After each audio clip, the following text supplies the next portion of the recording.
City sa may Bangsamoro complex. Naman to na ayaw to inis mo kami siya na konflikta no yung may pula na mga member of parliament na BTB 351 mana niyan yung kanan Bill 351 na pakaptupin nila na waol yung babayabo yung kaya may manabilang. Ayaw tapang nito no, mga pipiato sa babayabo na dilan nalin so andang Bill Act 58 mana niyan sa District 4 yung mana dapat liyan sa mga municipality babayabo, bonabayabo, masyo, tarakatamparan at Mutundo.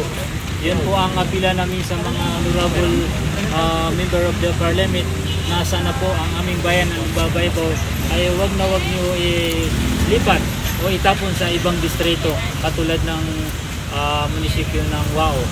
Kung mapapansin nyo po, ito ngayon ang mapa natin, tingnan po natin to sa Google Map. Nandito po ang Lumbabayabaw, Bonabayabao, Masyo, Tamparan, Taraka, Mulundo.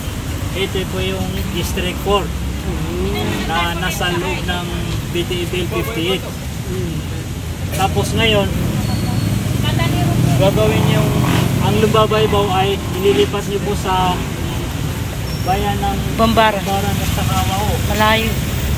Tingnan po natin, napakalayo po ang boundaries nila.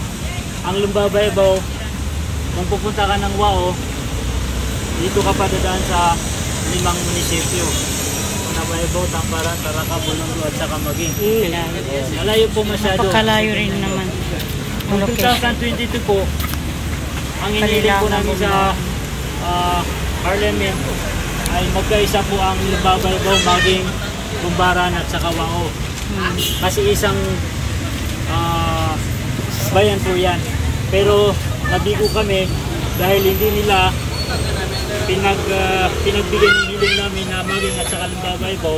Ang ginawa po nila, ang Lumbabayabaw dito po nila nilagay sa mga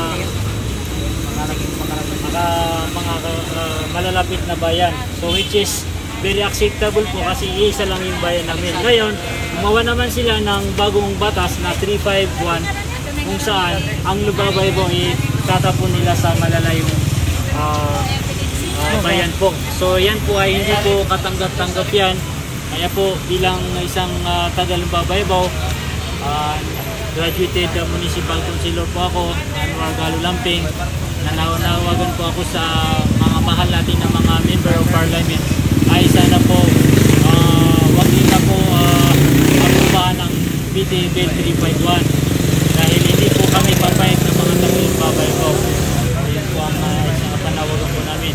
Kaya pinakita po namin yung mapa po para mayroon po kayong business na napaka-bias po o hindi po katanggap-tanggap ang Lumbabayabaw, itatapon niyo po sa bayan ng Wao. Mas maganda rin siguro ang Maging, may manabilang siguro po ang pwede silang maging isang distrito.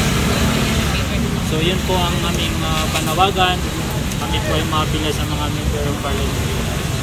Sir, bukas po ang deliberasyon ng panukalang batas na yan. So maaaring may pang natin kung hindi na mayahabol ang panawagan ninyo. Kami po bilang taga-Lumbabayabaw, mayroon din po kami position paper. Marami at saka dala po namin yung mga signature campaign ng mga iba't ibang sektor ng Lumbabayabaw. May barangay chairman, may traditional leaders, women sector, may mga ulama at saka sultan na dumalo. At sa mga youth sector, women sector na dumalo, na kami po ay mga pila sa yung panggapan sa PTA. Ganun pa man, ang tanong niyo po kung sakaling hindi po makuha ang aming nais ay kami din po ay hindi kami titigil na hindi namin makuha ang gusto ng Lumbabayabaw. Pwede po kami umakit sa House of Congress at saka sa Senate para po ang aming bayan ay hindi basta-basta lang saan itatapos. So, ibig sabihin, tuloy-tuloy po ay pakikipaglaban dito? Inshallah po, sa makakaya namin bilang taga-Lumbabayabaw po, kasi very limited po yung resources namin. Sa makakaya po namin, itatayo po namin ang aming bayan. Inshallah. Hindi po nila ilagay sa kayong distrito o bayan po. Sir, meron na ho ba kayo nakuha na reaksyon mula sa mga MPs since meron silang session today? Kanina po, sa totoo lang, may dalawang MP na kakilala ko from Lanao Resort. Malapit po ako sa kanila. Magsalang, gusto ko sana magmakamayan sila. Kilala po ako ng isa doon. Tapos umiwas na po siya. Hindi niya po ako pinansin.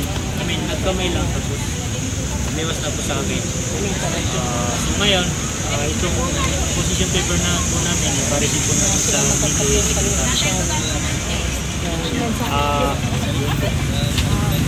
Mensahe panguling mensahe na lang po ninyo at panawagan po sa lalong-lalo sa inyong mga kababayan. Mensahe po ninyo sa inyong mga kababayan, especially sa ating mga mababatas dito sa Bangsamoro Government. Panawagan po ako sa aming kababayan. Sana po magkaisa po tayo ng oras na ito dahil sa ngayon hindi po natin naramdaman yung epekto ng redistricting. Dahil hindi pa dumating yung halalan. Sana po magkaisa po tayo. Yung pagtikta no Abner tanong Kanina tinanong niya siya. Niyan, tanong mga bipiato sa Lubo. Kawata-kawata. Tanuran ni Tupi, tinapapayan ng tanuran ni Tupi, ingat na Abner tanuran. Hindi dumaan sa konsultasyon, walang dumating sa atin sa Lumabaybo na konsulta ang Lumabaybo na dito ilagay o dito ilagay dito. Wala po tayong na-receive na konsultasyon. Ganun din po sa mga mahal natin na member of parliament. Sana po huwag niyong ilagay ang aming bayan na Lumabaybo sa alanganin. At sana po ang bayan namin na Lumabaybo ilagay dito sa District 4 kasama ang Mulundo, Taraka, Tamparaco, Nabaybo at saka Masyo, Lumabaybo. Sana po united we stand, keep District 4 whole. Sana po hindi po kami magkahiwalay ng anim na munisipyo sa District 4. Yun po si Sir Anwar Galo Lamping, former municipal councilor po sa inyo pong bayan. So isa yung kanilang panawagan.